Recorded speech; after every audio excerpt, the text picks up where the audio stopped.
everyone. Thank you for joining us this afternoon. Welcome to our second installment of our Brown Bag series, Turning Your Dissertation into a Book. So hopefully some of you could join us 2 weeks ago when we heard from two acquisition editors from Brill and from Cambridge University, which was a wonderful session.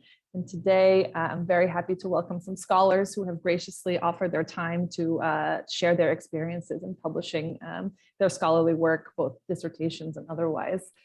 I just want to give a quick plug before we get started for an event we have in 2 weeks on April 22nd. We're starting a new series called Research in Action, where we're going to highlight early career researchers and their how their research connects to an impact on our modern world.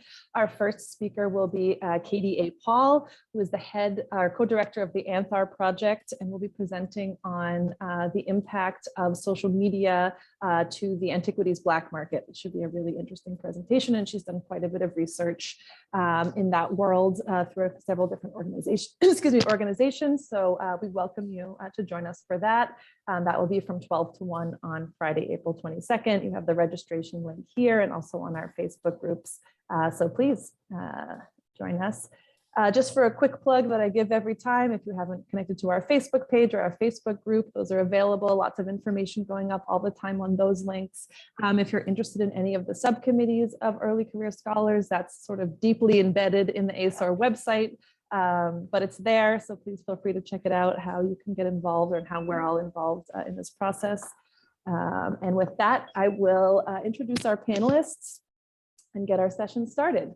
Today, I'm joined by my co-chair of the Early Career Scholars, Dr. Tiffany Earley-Spadoni, Dr. Chris McKinny, and Dr. Shiyanthi Thavapalan, who will share their experiences, and I'll let them sort of introduce their disciplines. They come from different backgrounds and different approaches into archaeology and history, which is particularly exciting for us to hear. And I didn't set who would speak first, so I don't know if one of you would like to jump in, or we can go in the order that I've written here on this slide. All right, sounds good. Tiffany, that puts you on the spot. So I will stop sharing my screen and turn over the control to you. All right. Okay, it says, all right, I think I can share now. Let's see. Okay, share.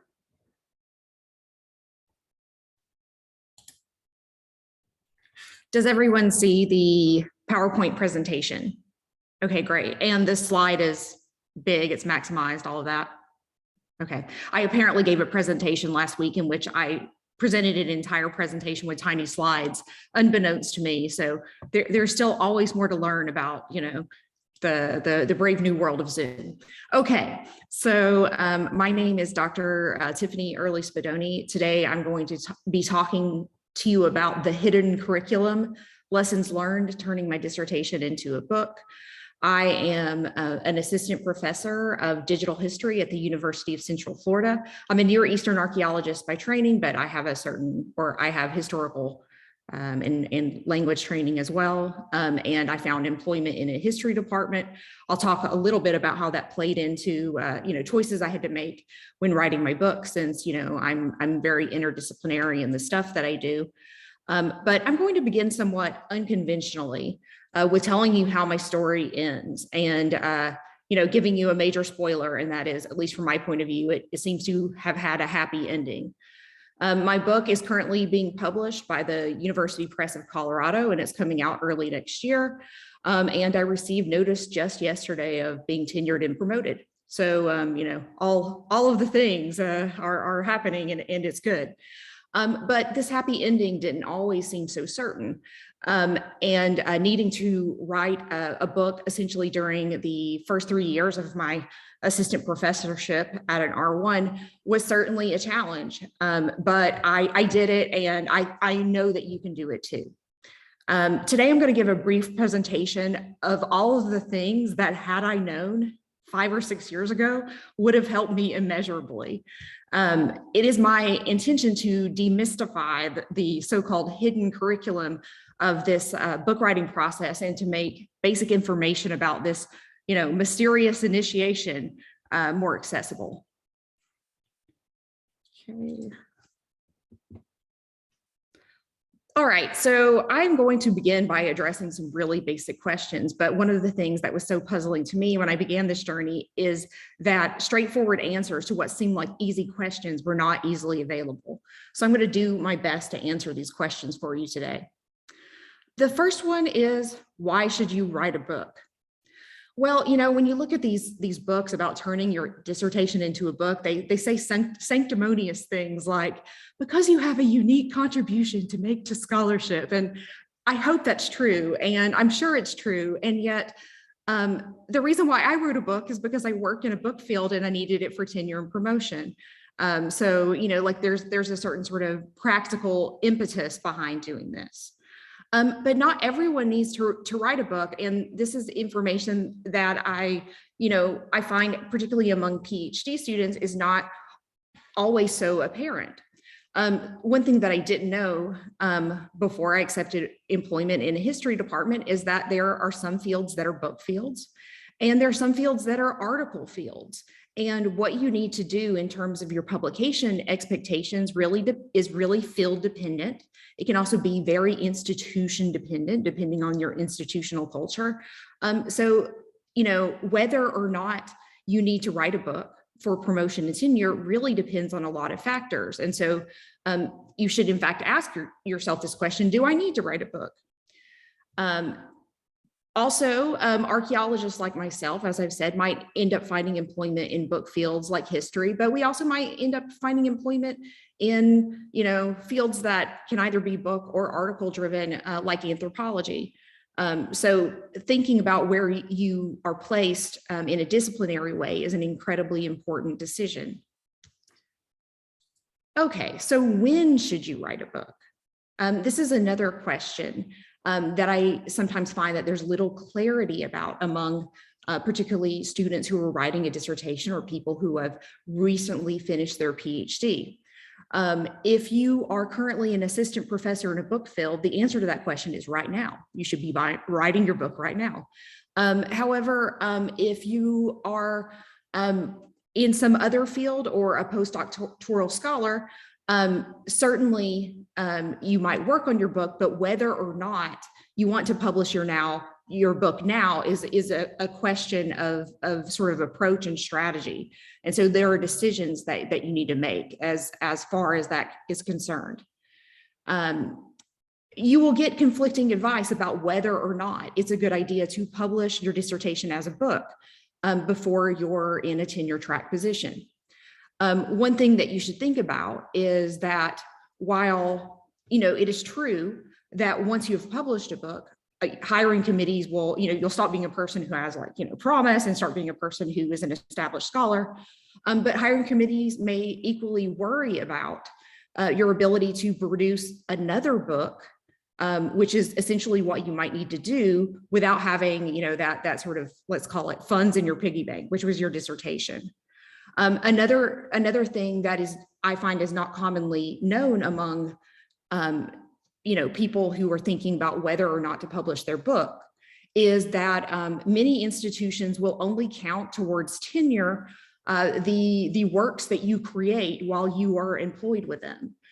So there are good reasons to begin working on your book if you are, you know, working as a postdoctoral scholar, but kind of string it out, you know, long enough so that it comes out, you know, when and if you secure that sort of employment. The next question is, how do you get a publisher and how do you choose a publisher? This was another question that was not straightforward to me, but I think I kind of stumbled into the correct answer just by going to talk to the publishing representatives at the major conferences that I attended. And this is exactly what you should be doing. This is a great place to meet the acquisitions editors and you know, talk to them about what you need to do in order to begin a conversation with them about publishing with them. What you need to provide to them in order to become their author and publish a book with them varies widely. You would think this is a straightforward answer, but it isn't. You know, some of them want a one-page prospectus. Some of them want a very specific 7 to 10 page prospectus. that answers very specific questions. Some of them just want you to send them the finished manuscript when you have it ready, or some of them want you to send a few sample chapters. The other thing that I found is sometimes they'll ask you for something, but you can counter offer and say, hey, I don't have your very specific 7 to 10 page prospectus, but I do have 1-page prospectus. Would you like to see that? So know that it can be a conversation, and that, you know, it's a little bit fluid in terms of what you need to do. In other sort of decisions that you make with publishers, everyone knows that it's good to have a prestigious publisher, but how important that is really depends. At very prestigious institutions, only the very best will do. You know, you need to publish with Cambridge, Oxford, et cetera. At R1s, generally you want to publish at a university press. At small liberal arts colleges, this may be more flexible. It's really important to talk to your colleagues in your department to figure out what the expectations are in terms of publisher choice. I personally chose the University Press of Colorado because they were willing to offer me something called an advance contract, which is, I guess, a kind of expression of confidence in you. You already have a provisional publishing contract, and as someone working at a state institution with annual reviews, it was very helpful to have this advance contract to demonstrate progress towards my goal of publishing a book. The next question that I am frequently asked about turning dissertations into books is, how much do I need to revise my dissertation? And this is a really good question. Publishing a book from your dissertation is a process that has changed dramatically in the last 20 or 30 years. A lot of times when you look at an old dissertation that was turned into a book, it underwent very minimal revision. But at university presses, and the reviewers who review for university presses, they are largely not going to be okay with your unrevised dissertation with, you know, some superficial changes. So you may need to dramatically restructure or sort of rethink what your book is, or what it will be. If you are currently writing a dissertation, right now might be a good time to think about the differences between dissertations and books. You might, in fact, have the option of going ahead and making your dissertation more like a book. You know, when I was trying to decide what a dissertation was supposed to be, I read a lot of dissertations.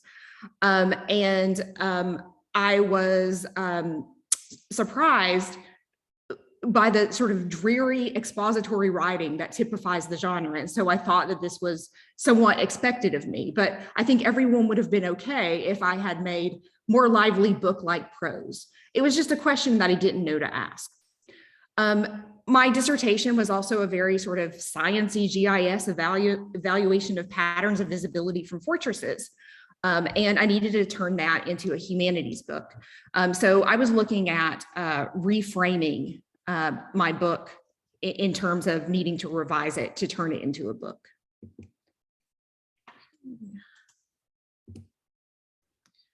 So the approach that I took to revise my dissertation into a book is to take the exact same data set and to ask different questions of it. Most dissertation writers, me included, can't see necessarily the broader significance of their work. I think it's really important to ask your mentors what they think the broader significance of your work is, because sometimes with their longer experience in the field, they're able to point that out more clearly than you are able to see it at present. And that can help, you know, put you on the right track in terms of determining, you know, where you want to go with this. My dissertation was, as I've said, understanding patterns of visibility from and among fortress sites in Arar 2. But the place where I found, you know, like, what am I going to make this book about, was in an unexpected finding. My unexpected finding is that Arartian annexations of new territories tended to be minimally disruptive and constituted continuity more often than change. This observation went contra the sort of conventional wisdom that was standard 10 or 15 years ago. Yet it made me wonder how, when, and why people in ancient Western Asia began to organize their landscapes into fortified regional networks like the ones that I observed in Urartu. So I made that the central question of my book. So it's basically just sort of zooming out, asking a different question that can be answered with the same data set.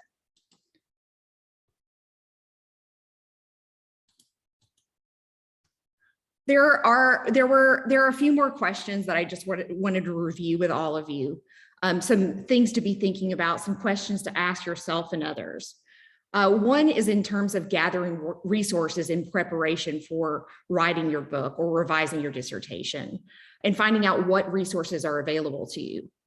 What resources does your current institution have, particularly if you are currently an assistant professor, in terms of pre-tenure leave? That was a question I didn't even know to ask when I was hired. Should you apply for fellowships to support leave or otherwise support your dissertation, revision process? Might you consider applying for funding to support things like developmental editing or open access for your finished book? Might you apply to summer funding to support your book writing? NEH, for example, has a summer stipends program that they will support your summer research on, researching or writing a book. And also just asking yourself, what your desired deliverable is. Most people think that in order to, meet the standards for promotion and tenure, you need to have a finished book in your hands. That may or may not be the case. Sometimes they want you to have a book contract. Sometimes they want you to have a manuscript that's circulating among publishers. Sometimes they want your book to be in press. Understand what it is that you need to deliver. Another really essential question, and it is my biggest writing regret early on about turning my dissertation into a book, is who is my audience?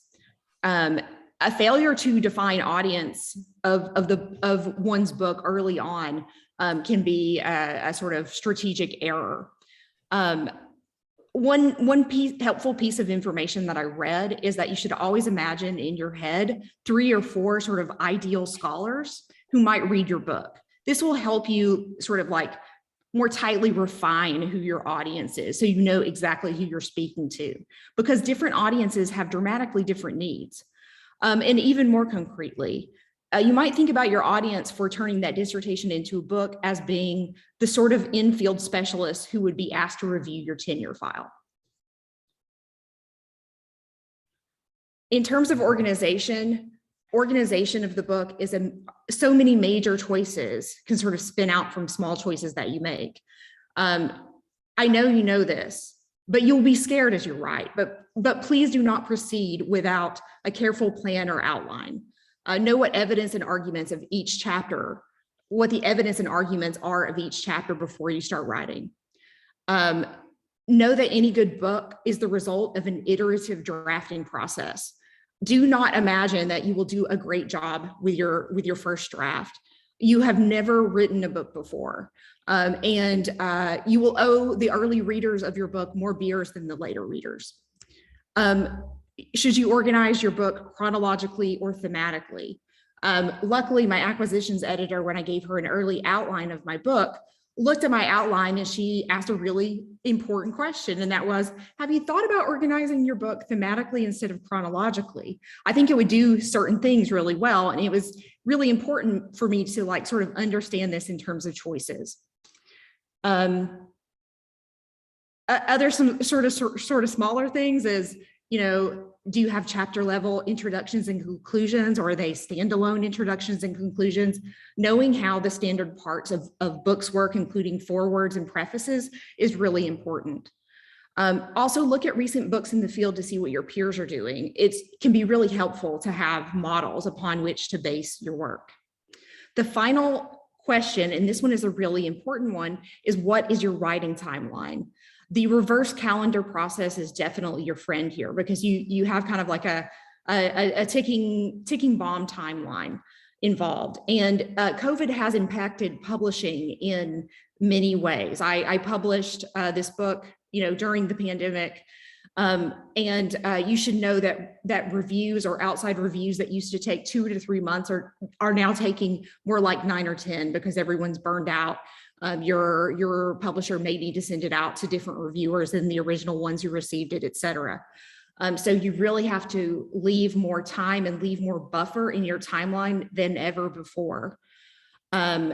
Senior colleagues will say things that they mean to be helpful, like it would be really important for you to step away from your dissertation for a few minutes and think about other things and work on other projects.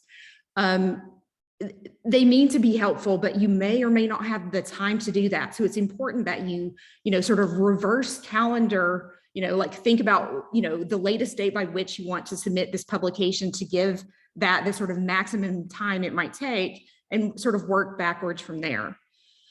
You should also know that the majority of first-time authors are handed a revise and resubmit decision as the result of their first draft. This is incredibly normal. Plan for it. And that takes us to the end of the things that I wanted to say today. Thank you.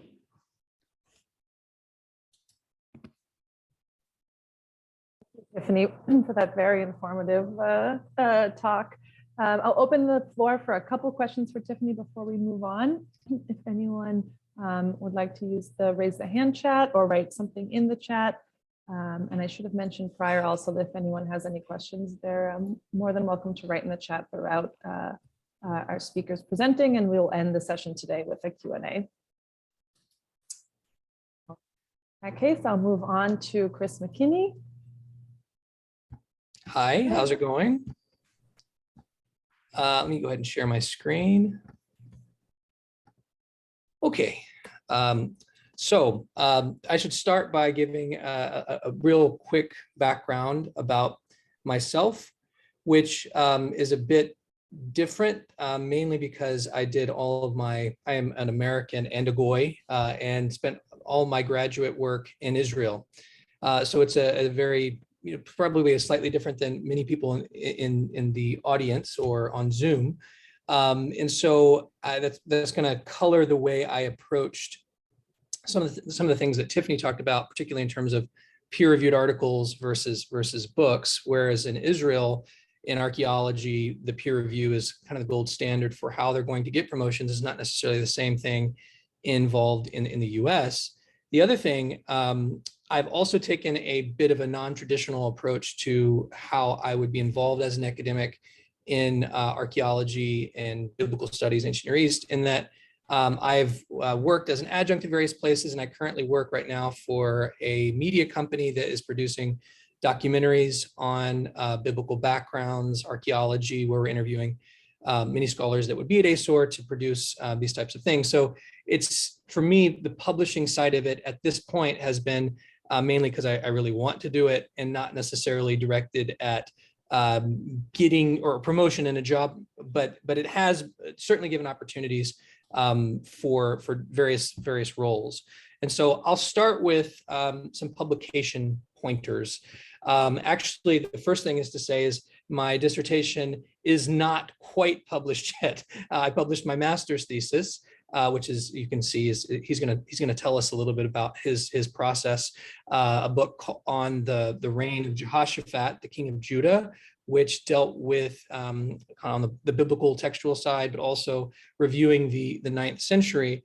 Whereas my dissertation dealt with the same time frame, the 9th century, but dealt with the town lists in Joshua 15 and Joshua 18, and looking at that as the administrative division of the kingdom of Judah, which I do have a contract for with Eisenbrauns, now University of Pennsylvania Press. And so that Penn State Press, I should say. And so I'm kind of in between those two worlds there. But the first thing I would say, just in terms of publishing in general, something that I wish I would have known at the very beginning of grad school, and perhaps many of you do know this, but I'm surprised more and more even grad students I come across and people in their early parts of their careers that don't use bibliographic software, please do. It's your friend. Bibliographic software is just a huge help. And so if you're talking about moving from a dissertation or a thesis into a book, It's not quite the touch of a button, but it's something far less than having to revise all of your citations. And I just have a few slides showing its significance. I had the pleasure of working with a few people at the Albright, as well as Cy Gittin and Ami Mazar, as they were trying to catalog their off prints during my years as a grad student. And I got heavily into using Zotero as bibliographic software, as a database. And I just found it to be just an exceptional tool for this. So whether you're talking about using it for article writing or for books, it's a very powerful tool. You can write up to 500, 600 page book, and it will update and manage all of your citations. This is a look at the database that has collected from a bunch of different metadata from places like JSTOR or Google Scholar, and organized into different article groupings, publication groupings. And then also just something I'm working on right now. Actually, I think this is going to be an ASOR paper, looking at how you would actually use it in a Word document. So the way this basically works is if you look here where it says citation on the screen, it's connected to Zotero, the Zotero database, and I'm looking for different database entries to plug in my document. If it's an in-text citation, then it'll be in these parentheses. If it's a footnote, it will do exactly that. And you have all kinds of different abilities to change that hyperlink. So you can add, for example, or all the things we like to add to citations. And if you decide, I don't want to publish with base or style, I want to publish SBL, you click the button and it changes it for you. So that's one of the biggest things I would say, just in terms of practical advice for knowing where your sources are, especially if you go through and get and collect from the main article sources. If you do even a Google book search or Google Scholar search, you can add those that way. And as you build your database, you can actually search the titles, the abstract, directly from Zotero. So on this bottom page, if you're thinking, has anything, like I did in this paper, has anybody written anything on the Gila?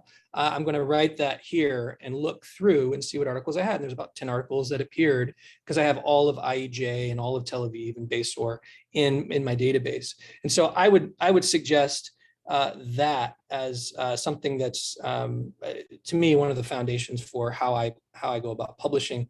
And there's some other kind of practical tips. I think Tiffany did a great job talking about the broader strokes. I'm glad she did that. So I'll focus more on like some of the more mundane aspects, if you will. In terms of the grammatical side, I found, a few years ago that actually Word helps you out a lot more. If you add and turn on some of the preferences for passive use of verbs and all kinds of other aspects that you can turn on that don't come on automatically, which will be a great help once your publisher tells you, well, you really need to do this and that on your second draft. And so use those tools. And of course, there's other things like Grammarly that you can put in there. A general point for me, I know not everybody agrees with this. Perfection is the enemy of good. The main thing is to get it out there, to get it finished, have the focus be on the big ideas. Of course, we all want to write really well. We all want people to like the way we write, but don't be so caught up in that you will miss out on actually publishing the material, which is, of course, the main point. So again, that's a bit of a subjective term, but I would argue that's at least the approach I've taken. My fourth point here, and this is something, again, that's a bit debated about posting stuff on academia and ResearchGate. For me, I immediately posted my master's thesis once it was completed, and the book that you see here was directly related to that posting. So I was approached by a publisher asking if they could publish it in the series, and after a couple of years, it was published that way. Even that process didn't exactly happen for my dissertation, but I did post it on academia. It has many more people looking at it that way. Even if they'll maybe not want to buy the book later on, they'll at least have access to the information. And it was also a place that I could point to a publisher and demonstrate that it's being reviewed by these different scholars. So from my perspective, it worked out well to post these things. And I think in general, just the access to information, whether they be in dissertation, thesis, or book form, thanks to the advent of things like Ancient Near Eastern Quarantine group on Facebook, things move quickly. So I would say and encourage you to do that. In terms of the forming relationships with the publishers, I actually didn't, in this regard, have prior relationships or reach out directly to the publishers per se. It was mainly through relationships with people in the field. That is to say, I knew people who were series editors for Eisenbronze. And so it was a relationship that I already had, and then showing them my work, they then presented it to the main publisher. And so that might be a route to think of. And of course, everyone's going to be a bit different in what's their academic relationship between their supervisor and other people involved in their field. But for me, that worked quite well. The other part, in terms of copy editing, proofreading, as Tiffany alluded to, there's going to be mistakes. There's going to be stuff that's really subjective, that they want you to use this type of language, and it just really depends on who the editor is. And so I think it's always a good idea, if it's an option, to have it read by someone else for copy editing and for proofreading. Now, this is the last thing I'd say about the publishing aspect of it, and just say a couple comments on my Israel versus US experience. It's definitely the case, at least in because I kind of straddle both fences of biblical studies and archaeology. It's definitely the case on the biblical studies side and that world, that it's much more book driven. I would say even archaeology to some extent is kind of half and half. But in Israel, it's just a very different world. I mean, they're connecting the tenure for peer-reviewed articles. And so for me, I've tended to try to actually do, I maybe harmed myself in focusing more on peer review articles over books for that reason. And of course, peer review articles are easier, I would say, than finishing a book. But I would not, even if you are going to be book driven, I would not neglect that aspect, because it's still just such a critical part of how you're actually building the case for your book. If you're going to take your dissertation and build out on different ideas that you have in it, should of course be peer reviewed first, and that's a good way to do it incrementally as you're moving towards a final publication. I did want to say about say one thing about revising, and that's actually the reason why my dissertation is not a book yet, because I found that I really like the topic that I wrote on, and even though I have a PhD and a dissertation related to it, the more I've looked at all the other sources, the more I realize there's a lot more to be said about it. And not every topic is going to be like that.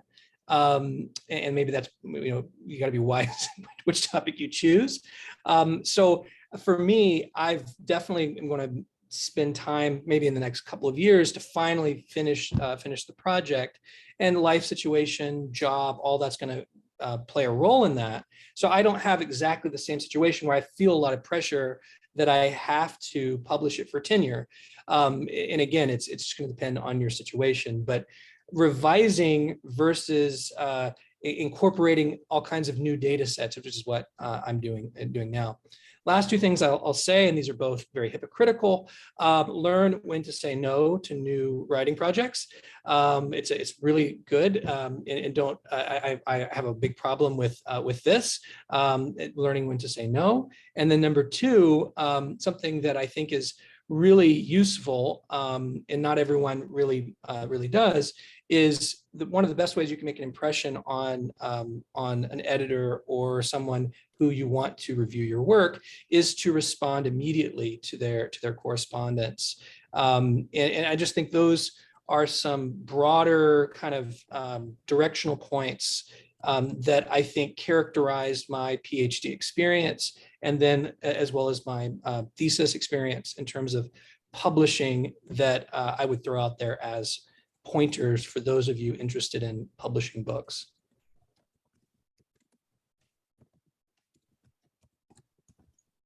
Thanks, Chris. I think that was a really nice compliment to what Tiffany had to present in some finer detail. I do have one question in the chat from Charlotte Rose asking, is there a time post-dissertation that you can post your dissertation on academia, or is it something you can do immediately? For me, and obviously it'll be different for different people, I did my PhD at Bar-Ilan and no one was even asking or saying anything about it. So I just did it immediately. There, of course, will be different, different regulations for each school. So I would say, but at the very least, you can publish the abstract. You can put it out there. But I just think, to me, I always thought that you're your own brand. Like, I mean, you can do all this stuff that different universities are going to tell you to do to be tenured and that type of thing. But at the end of the day, if those things don't happen for you, you want to stay in the field, your information that you've accumulated, your publications that are out there, need to be available as wide as possible. All of us use academia. All of us use access to these big PDF resources like the one I mentioned on Facebook. So as long as no one's telling you you can't, I think it's wise to make that as widely available as possible. Do you want to jump in with the point you just put in the chat?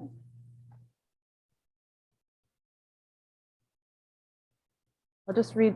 Oh, good. Are you talking? I'm sorry. Were you talking to me? Oh yeah, I just said if you want to jump in with the point that you had made in the chat. Oh, I just said, as far as I know, no institutions of higher learning make you sign away the rights to your dissertation. So you're the copyright holder of your dissertation, unlike most of the published articles that you write where you sign away your rights to those to like some big academic publisher or whatever. So you can put that out there, anywhere that you want, the dissertation. Now, some publishers may feel leery about your dissertation being out there when you want to publish it as a book, but I just didn't worry about that. I agree with Chris. I put my dissertation immediately out there. I didn't embargo it, which is some universities will let you kind of like hold it back for a certain number of years. I mean, I think some people fear plagiarism. My approach to that is I just, I'm going to let the cards fall where they may and just try to be the loudest person who talks about my research, so. Yeah. Advice. All right. Finally, I'll welcome Dr. Shiyanthi Thavapalan to finish up our panel session. Thank you. Thanks. So yeah, my name is Shiyanthi Thavapalan. I'm an Assyriologist and assistant professor of Assyriology at the Vrije Universiteit Amsterdam. So what I'm going to talk about is slightly different in that it's going to tell you what it's, talk about this question from the perspective of Europe, mainly what you can expect for if you want to work academically in Germany, in the Netherlands, in France, Austria, and so on. I'm not so sure about the UK system. So yeah, I'm mainly talking about continental Europe. So in Europe, and this might be relevant to you even if you're in the States right now or in Canada, because there's just a lot of money for postdocs in Europe. There are tons of ERC grant projects and really big projects that are hiring postdocs. And once you come to Europe, you might decide to apply for an assistant professor job here and then stay here. So you might want to know what the trajectory for that should be. So I did I wrote my dissertation in the US, and I published with Brill in the Cultural History of the Ancient Near East series. And Katie Chin, who's the acquisitions editor for Brill, was, I believe, here for the first part of this seminar. So you might have heard from her and how that works. So I work with Katie, actually. So First of all, I agree with the two previous speakers in that I think when you seriously start writing your dissertation, so sort of at the mid stage where you're actually putting prose down, you should really start to think about, have an idea about where you want to publish your dissertation, and perhaps also consider what kind of series, if you're going to publish in a series, that where you'd like to publish, and read those examples and see if your work actually fits there. So you have to see if your content fits there. I think in many ways your dissertation is probably the most thorough work you will ever do in your academic life, because it's the most time that you have to devote to this project. So you should think about, are you going to write it as a dissertation that fulfills certain functions that your department is asking for? Or are you going to write it so that you don't have to significantly rework it when you want to publish it as a book? So that depends, again, on your department, on what your dissertation committee is expected of you. I'm an Assyriologist in a field like Assyriology. Oftentimes your first book or your dissertation is your kind of entree into the field. So if you want to pitch yourself as a philologist, then you have to show your philological mettle. And that kind of book isn't necessarily suitable for a university press. So you have to keep that in mind as well. What do you want this book to end up being? Who's your, what is it going to tell about you? And also think about style, right? What does your book need? Does your book absolutely need footnotes? Because the footnotes are really essential for what you're writing in your prose, and sometimes in philological books that's just necessary. Or are endnotes okay? Do you absolutely need color photographs? What quality of paper? I know this sounds really kind of mundane, but it's really important if you are working in archaeology, or if you're publishing a book where color photographs are really important. And if they don't print it on let's say this really nice glossy paper, then maybe it's not going to end up looking the way you want, and that could really affect your publication. Are the editors experienced working with something that's really specific to your work, for instance, ancient scripts? And it's really important to think about readership. I think Tiffany already mentioned this before. I mean, you really need to know who you're pitching this to. So do you want people outside your field to read this book? So then you should publish it in a place, in a series where the readership is already there for that. And another thing, pro for publishing it in a series is that, of course, most libraries will buy the entire series. So your book will basically end up in all of the university libraries, and it will be cited then. As for transforming your book from a dissertation, transforming your dissertation into a book, sorry, just a few pieces of advice from my own experience. It's really tempting never to return to the dissertation once it's evaluated and you finished it because you spent years doing it and you just want it out of your life and you want to start new projects. It's really tempting never to look at that again, but do, because the longer you don't return to it, you have to realize the more work there will be done in that field. So you will have to rework it more. You have to add new literature to it and so on. And whenever you decide that you are going to be working on your book now, again, this could be in your postdoctoral stage, or it could be when you get your first assistant professor job. Whenever it is that you are consistently, when you are working on your book, I would say just be super consistent with it. Work on the manuscript every day, every work day, if possible, even if it's just to fiddle around with the formatting or adding a sentence here or there, because this takes away a lot of, at least for me, it took away a lot of the fear you have of the file that you never want to open. So keep working on it every day.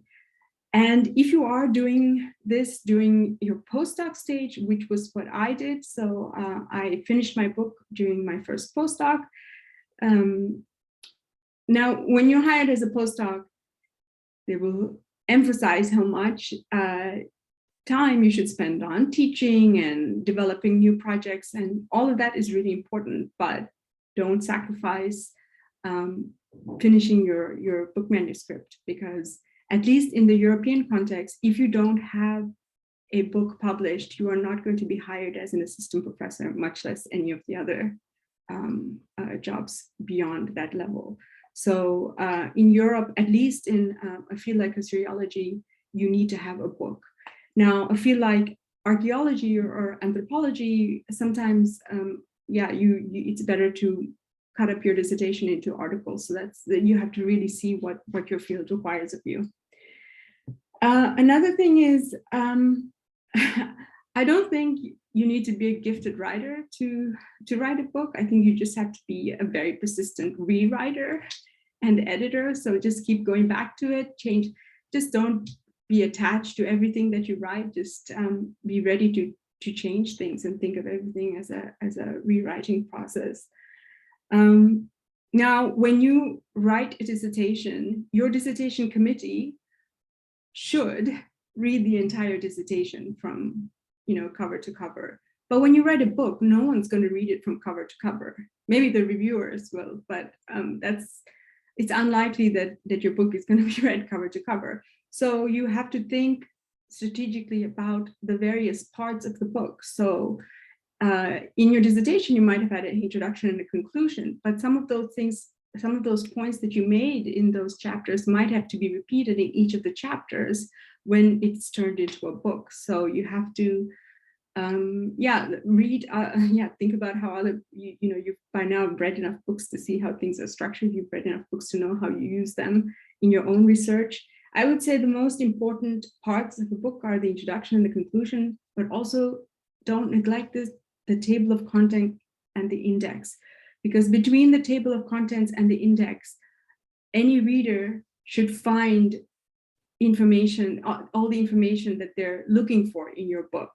So if they cannot find it between the index and the table of contents, then, if it's bare, then it's lost. If that information is there in your book, then it's lost to the reader. So don't neglect these, what you might think of as sort of, last minute things to do. And also the bibliography. I think many people leave the bibliography to the end, and then there are lots of mistakes there. Don't neglect these things. A few things while you're working with an editor, I would say right at the beginning, have a discussion with your editor about style and organization. This is something that I didn't do, and then I regretted it later when they did the layout and messed up everything that I had planned or I had in my head. So decide together how you're going to organize the content. For instance, the numbering of chapters and the fonts and the styles of headings and subheadings. Now, some publishers will accept the way that you've done your layout. Some will say, well, we're not going to have chapter 1.1, 1.1.2, 1.1.3. They're not going to like that whole thing that you did for your dissertation, but it doesn't look good in a book. So decide together how you're going to work on that. Things, even sort of small things like, will images be interspersed throughout the book, or will they all be placed in an appendix? Now, the people who do the layout, they can only do so much. So sometimes the tables and images are not going to be exactly where you want them to be in your book. They're going to be, maybe on the next page or slightly past the point where they're just that image or table is discussed in the prose. So think about these things, because every move, every change they have to make will affect the whole manuscript, the layout of the whole manuscript, right? So do yourself a favor, think about all these things beforehand. And also maybe think about any specific stylistic choices that you have made for your book, and now you need it implemented. But you need to know if this publisher does that or not. So for instance, if you're dealing with ancient languages, transliteration conventions, you might have your own or the fields, and you need to know if they can do that in the book in the way you want it. Like a really silly example, for instance, is that if you have tables, some people also have footnotes of footnote things in the tables, and some publishers who say, well, we can't have footnotes in the tables. It's like nitty gritty stuff like that. Decide all these things ahead of time. And the last thing I would say is name and date all of the files related to your book manuscript. There are going to be a lot of files being sent back and forth between you, your editor, from the peer reviewers, and this is going to be over, a year and a half, even 2 years. And if you don't keep track of these files, things can go terribly wrong.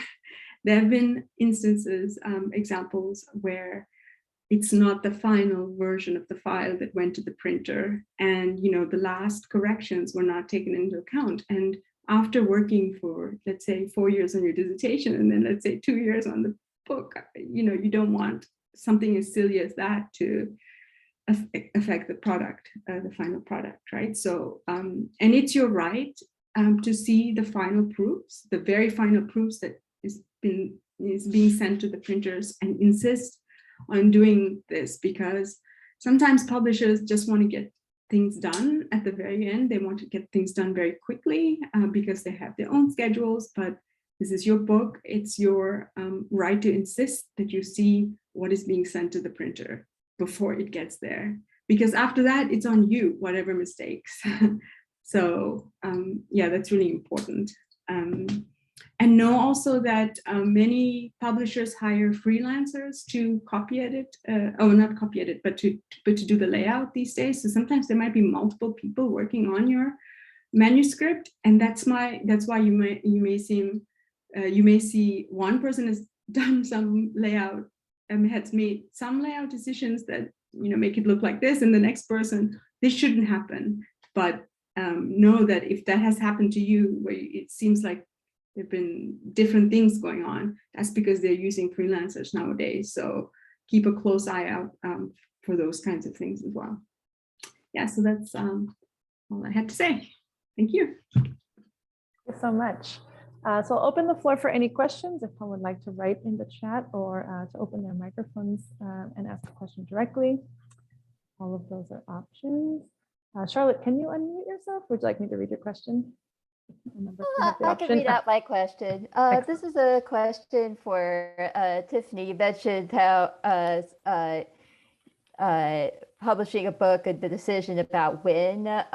If I do apply for some position later on after having written the first book, would it be advisable to somewhere in the application or so mention an idea for a subsequent book?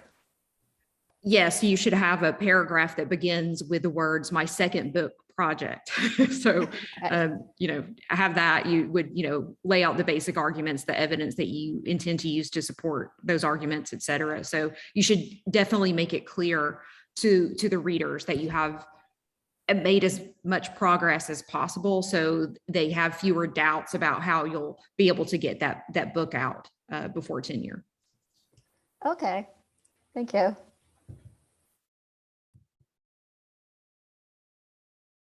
I'll ask if each of you could speak a bit about your process of choosing the publisher. I mean, I can imagine in some of our heads the difference between, you had publishing houses knocking down your door to publish your manuscript to, I published with the one that offered me, and the one and only that offered me. So I'm curious to hear, where in that scale you've had in your experiences, or if you were very targeted in only pitching to a publishing house that you really wanted to publish with. Yeah, well, I'll answer. I mean, I kind of touched on some of it, but at least as far as my thesis, it was because they asked me and I said yes. The dissertation, I only sent it to Eyes and Bronze because I wanted it to be something that I think it fit with what they normally publish, and I also wanted it to be affordable for people to look at. And so I thought it hit both categories well. Whereas it wasn't really a consideration to go for the gold. Even I just wanted it to be accessible more than I cared that it was with Brill or Oxford or something like that.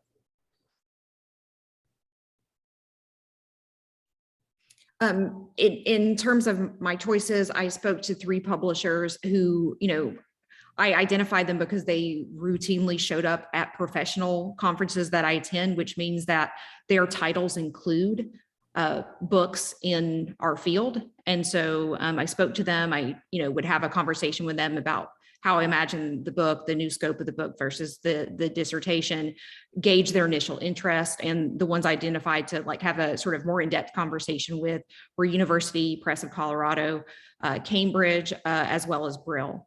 I narrowed it down to University Press of Colorado and Cambridge because they're university-based presses rather than a more general academic publisher, just because of the specific requirements of my institution and how that might play out in a university committee and in terms of them evaluating the publisher of my book. So my concerns were very specific along those lines.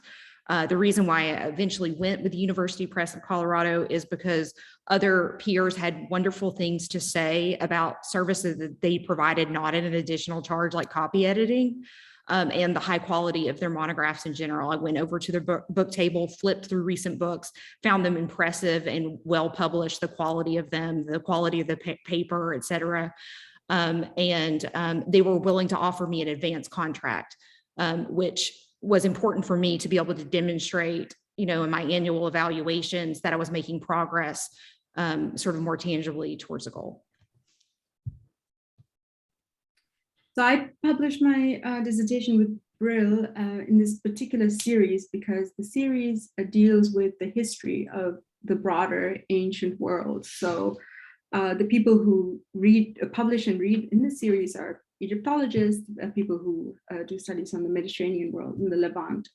So I wanted my book not only to be read by Assyriologists, but by a broader audience. And that's what I pitched for. And I only approached them and asked them, and yeah, that was my experience. I see questions in the chat now, so I'll keep going with mine. In our previous session, there were some questions about the review process. If you chose your own reviewers or you had to submit a list of names, and if you could each speak a bit about what that was like for each of you. So I can go first on this one. Go ahead. You can go backwards maybe. So in my case, it was a blind review. So I didn't know who they had picked to do the review. And they said they would pick 2 to 3 people. And in the end, they picked 2 people. But the reviewers wrote to me, or at least one of the reviewers wrote to me during the review. And so I knew at one point. So it was a blind review, technically.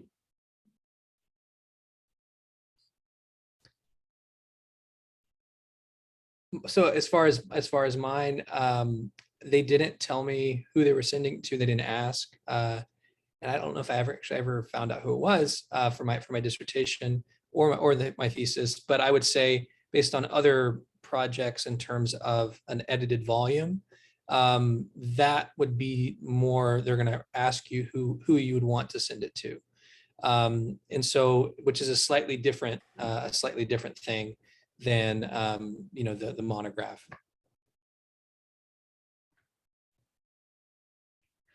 Right. So I was asked to submit a list, and I believe the peer review is double blind in the sense that they don't know your identity and you don't know theirs. Although I think it's very difficult to review an entire book manuscript and not guess the identity of the author. But I mean, I think it's kind of impossible. But they asked me for a list of suggested reviewers, and my acquisitions editor was clear that these people specifically would not be contacted, but it would be used as a list to sort of for them to branch out to understand what kinds of readers might be appropriate. And they also asked me if that I could include a list of people who I did not want to receive the manuscript as a review, people I'd collaborated with or people for whom it might pose a non-obvious conflict of interest. I also listed the committee members for my dissertation among those. So, people who didn't have some sort of vested interest in the outcome. Thank you. We have 1 minute left if anyone would like to jump in and ask a question. If not, so we respect everyone's time. I will end our time here then. Thank you so much to the three of our panelists today for joining us. We so much appreciate you guys spending your time with us and imparting your very helpful knowledge on this book process. And we hope to see you all at our session in a couple of weeks on antiques trafficking, if that interests you. Thank you. Thanks. Thanks so much for organizing. Great event, everyone. Yeah.